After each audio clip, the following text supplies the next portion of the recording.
तो hello student, कैसे हैं आप सब। आशा करता हूँ आप सब बढ़िया होंगे, अच्छे होंगे। आपका स्वागत है एक बार फिर से टीच बाई धनु सिंह में। आज हम पढ़ेंगे आपका बिंदु, रेखा, रेखाखंड, किरण तथा त्रिभुज। आज हम ये पढ़ने वाले हैं। तो सबसे पहले आपका आता है बिंदु। सब जानते हैं बिंदु क्या है।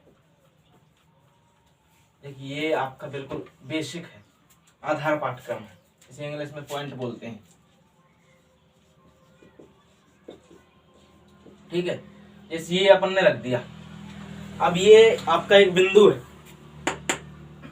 तो ऐसे तो आप जानते हैं, सब जानते हैं बिंदु है, लेकिन इसकी परिभाषा, तो इसकी परिभाषा क्या हो जाएगी कि किसी तल में, देखिए ये बिंदु है, इसकी अगर हम लंबाई पूछे, मोटाई पूछे, चौड़ाई पूछे, कुछ नहीं है। ठीक है,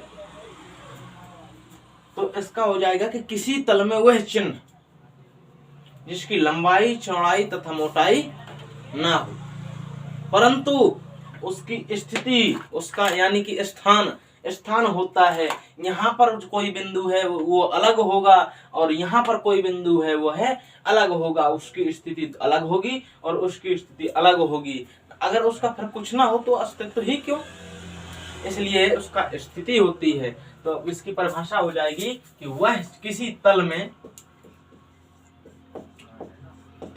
स्थित वह चिन्ह जिसकी लंबाई, चौड़ाई व मोटाई नहीं होती,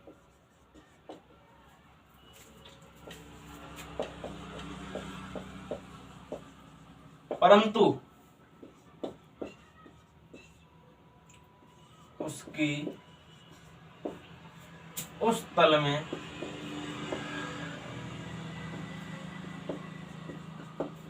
स्थिति निश्चित होती है। स्थिति यानी कि स्थान निश्चित होता है, वह बिंदु कहां पर है।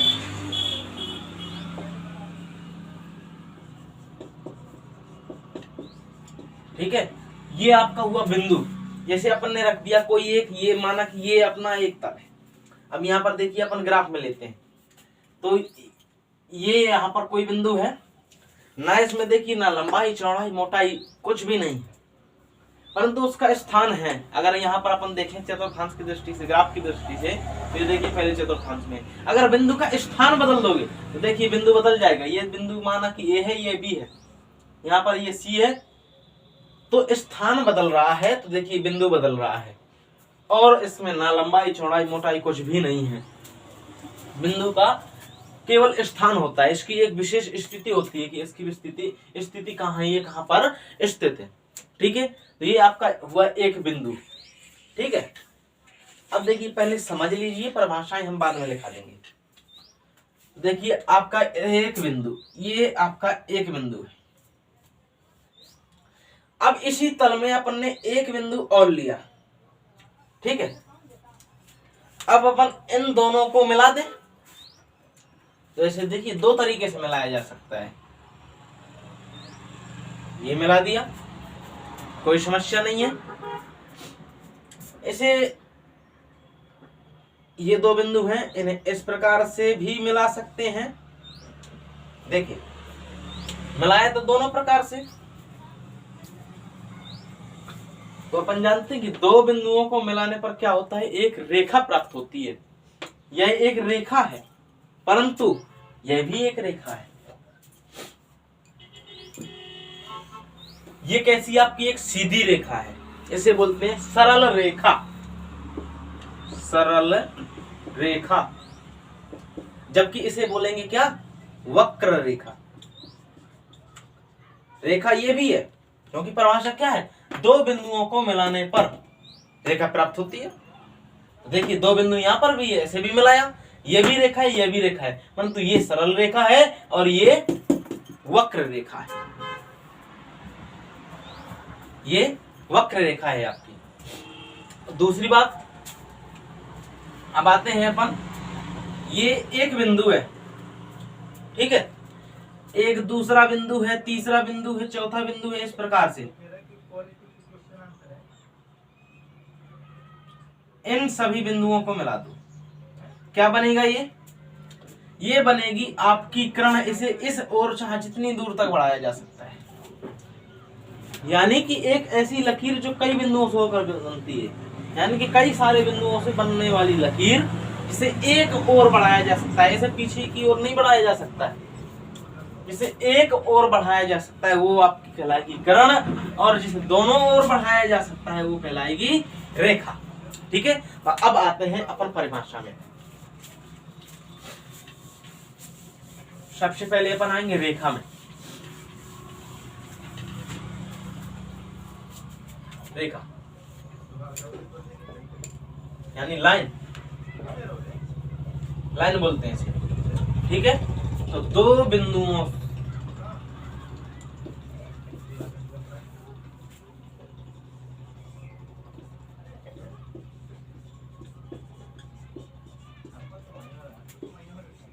को मिलाने, दो बिंदुओं को मिलाने पर रेखा प्राप्त होती है।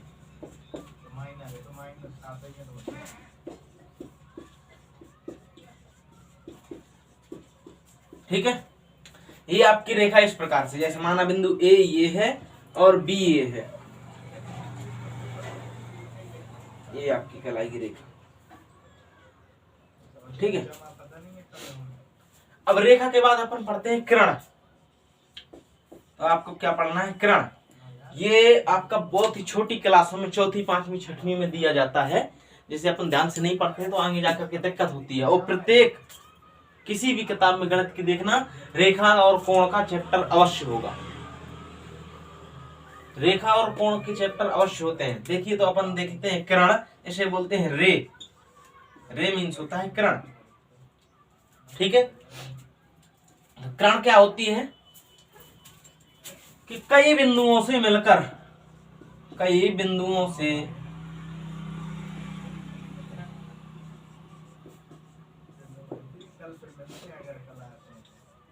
मिलकर बनने वाली लकीर, लकीर जिसे केवल एक ही ओर बढ़ाया जाता है, केवल एक ही ओर बढ़ाया जा सकता है,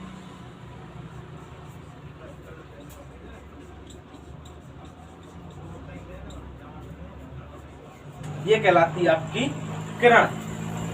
इसे दूसरी प्रकार से कह सकते हैं कि कई बिंदुओं से मिलकर बनने वाली लकीर जिसका केवल एक ही अंत बिंदु हो, जिसका केवल एक ही अंत बिंदु है, जिस और जिसे बढ़ाया जा सकता है, केवल एक और बढ़ाया जा सकता है, या फिर कह सकते हैं केवल एक ही अंत बिंदु। जैसे ये है, देखो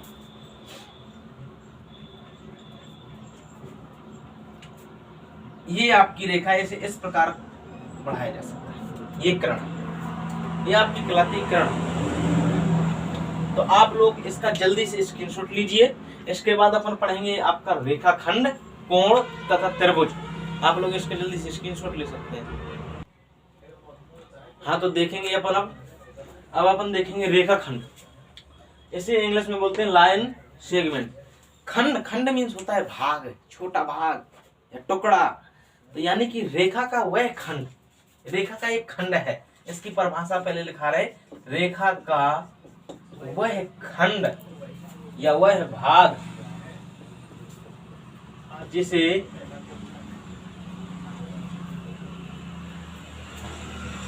अनिश्चित रूप से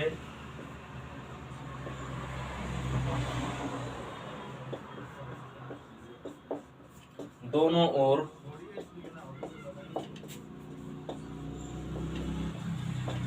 बढ़ाया जा सकता है।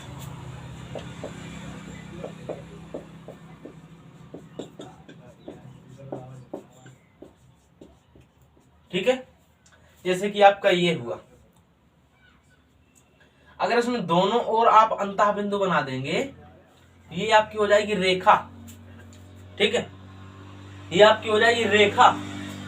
परंतु ये है जैसे दोनों ओर बढ़ाया जा सकता है, ये आपकी हो जाएगी रेखा खंड।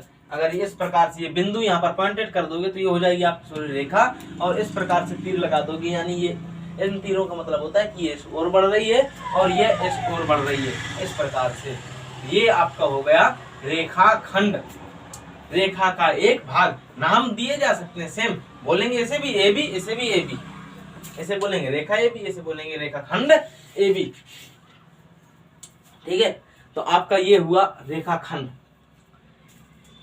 अब अभी अपन ने पढ़ा था जैसे कि किरण, ये पढ़ा था आपने किरण। ठीक है, अगर इसी बिंदु से एक और किरण खींच दें तो क्या बनेगा? किरण देखिए एक तीरा लगा होता है कि इस और ये अनंत रूप से जहां जहां तक बढ़ाई जा सकती है, ये कहलाएगा किरण। इनके बीच क्या बन जाएगा? कोण। अर्थात परिभाषा क्या हो जाएगी कि जब दो किरणें एक ही अंतः बिंदु से प्रारंभ होती हैं या एक ही बिंदु से प्रारंभ होती हैं तो उनके बीच के झुकाव को कोण कहते हैं। चलिए देखिए अपन कोण पढ़ेंगे, एंगल। ठीक है, तो अब पढ़ते हैं कोण, इसे इंग्लिश में बोलते हैं एंगल। क्या कहलाएंगे? जब दो किरणें एक ही अंतः बिंदु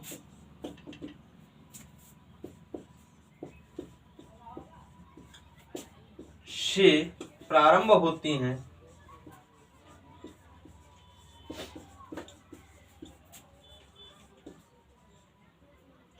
तो इनके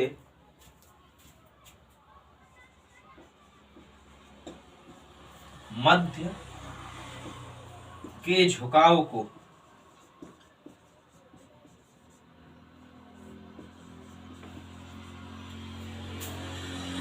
कोण कहते हैं, कोण कहते हैं। ठीक है, जैसे एक किरण आपकी ये हुई, ओ से प्रारंभ हुई, ए तक गई। कोई दूसरी किरण आपकी ये हुई, ओ से प्रारंभ हुई, बी तक गई। ठीक है, तो इनके जो मध्य का झुकाव है इसे कोण कहेंगे। और इसे लिखने का तरीका होता है, देख लिखने का तरीका क्या होता है, ये आपका कोण का चिन्ह होता है, कोण का चिन्ह होता है। और लिखने का तरीका क्या होता है कि जहां पर कोण बन रहा है उसे बीच में लिखेंगे, और जो इसकी भुजाएं हैं जैसे ओ के बाद क्या है ए और बी, तो उन्हें अगल बगल लिखेंगे ए बी। इसे बी ओ ए लिखा जा सकता है, इसे पहले इसे बाद में लिखा जा सकता है, कोई अंतर नहीं पड़ेगा। परंतु ये जहां पर कोण बनता है उसे बीच में ही लिखा जाएगा, और ये जो होती हैं ये इसकी भुजाएं कहलाती हैं। ठीक है, जिन किरणों के द्वारा कोण बनाया जाता है वे किरणें उस कोण की भुजाएं कहलाती हैं। ये कहलाएगा कोण। अब कोण कितने प्रकार के होते हैं, कौन से होते हैं, ये हम आपको अगले वीडियो में बता देंगे। अब अपन पढ़ेंगे त्रिभुज। अब इसे मिटा करके छोटा सा यहां पर बनाते हैं।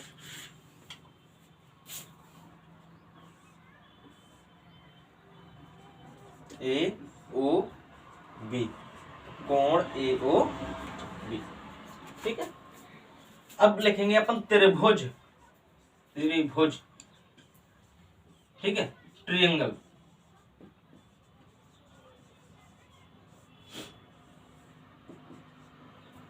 ठीक है, ये कहलाता है त्रिभुज। तो देखिए आपका जैसे कि ये दो बिंदु थे अभी, तो अपन ने इन्हें मिलाया था तो क्या बना था? रेखा। ठीक है, अब अगर तीन बिंदु होंगे, तीनों बिंदुओं को मिला ये कहलाएगा आपका त्रिभुज। दूसरी बात, तीन बिंदु ऐसे भी हो सकते हैं,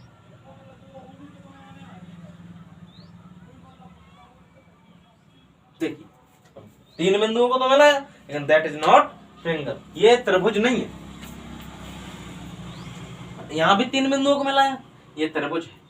तो परिभाषा क्या हो जाएगी कि 3, ये देखिए ये एक ही रेखा पर नहीं थे, असंरेख थे बिंदु, तो एक परिभाषा इसकी हो जाएगी 3 असंरेख बिंदुओं से हो, 3 असंरेख बिंदुओं को मिलाने पर प्राप्त आकृति त्रिभुज कहलाती है। ठीक है। और दूसरी बात, ऐसे अपनी दूसरी परिभाषा भी दे सकते हैं कि 3 भुजाओं से घिरी बंद आकृति को त्रिभुज कहते हैं। देखिए लिखिए, 3 भुजाओं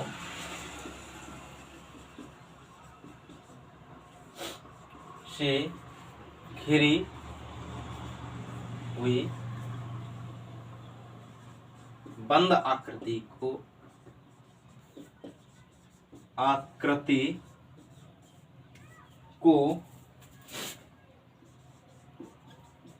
त्रिभुज, अपन ऐसे चिन्ह बना लेते हैं, त्रिभुज का त्रिभुज कहते हैं।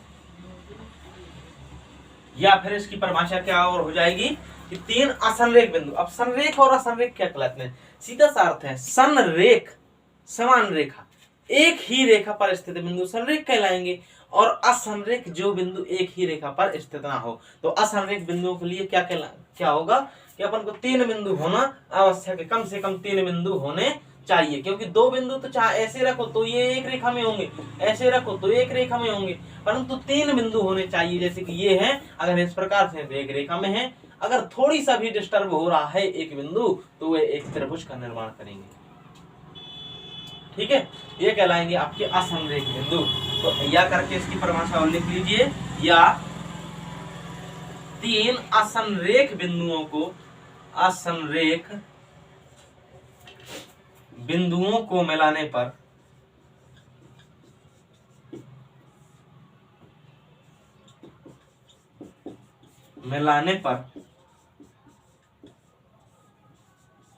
प्राप्त आकृति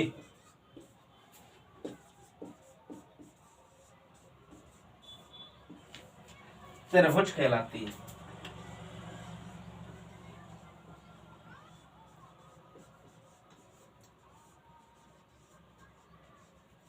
ठीक है, तो आज अपन ने क्या पढ़ा? बिंदु। बिंदु क्या होता है? तल पर एक ऐसा चिन्ह है, किसी तल पर स्थित एक ऐसा चिन्ह है जिसकी ना तो आकृति होती है, ना लंबाई होती है, ना चौड़ाई होती है, और ना ही मोटाई होती है, परंतु क्या होता है, उसका स्थान निर्धारित होता है, उसका स्थान निश्चित होता है, बिंदु कहलाता है। बिंदु के बाद अपन ने पढ़ा रेखा। तो रेखा क्या होती है? 2 बिंदुओं को मिलाने पर प्राप्त आकृति क्या कहलाती है? आपकी रेखा। जब रेखा, तो रेखा के बाद अपन ने पढ़ा किरण। किरण क्या कहलाती है? कई बिंदुओं को मिलाने पर जिसे एक ही ओर बढ़ाया जा सके ऐसी लकीर किरण कहलाती है। और रेखाखंड, एक ऐसा रेखा का एक ऐसा भाग जिसे दोनों ओर बढ़ाया जाता है, यह कहलाता है आपका रेखाखंड। उसके बाद बना कोण, कि कोण क्या कहलाता है? 2 किरणों के बीच के झुकाव को कोण कहते हैं। और त्रिभुज, 3 भुजाओं से घिरी हुई बंद आकृति, 3 भुजाओं से घिरी हुई बंद आकृति। अब बंद आकृति कैसा? जैसे ये हो, देखिए इसमें भी 3 भुजाएं हैं, 1 2 3, लेकिन ये बंद आकृति नहीं है। देखिए त्रिभुज नहीं है, ये त्रिभुज नहीं है, इसलिए आवश्यक है कि ये तीनों भुजाओं से घिरी हुई जो आकृति है बंद होनी चाहिए, तभी त्रिभुज होगी। ये आपका हुआ त्रिभुज। या फिर 3 असंरेख बिंदुओं को मिलाने पर बने आकृति क्या कहलाती है? त्रिभुज कहलाती है। आज के लिए इतना काफी है। आप लोग इसको जल्दी से स्क्रीनशॉट ले सकते हैं। यदि चैनल पर नए हैं, चैनल को सब्सक्राइब कीजिएगा, अच्छा लगे तो लाइक कीजिएगा, इसका जल्दी से स्क्रीनशॉट लीजिए। अगली क्लास में मिलते हैं।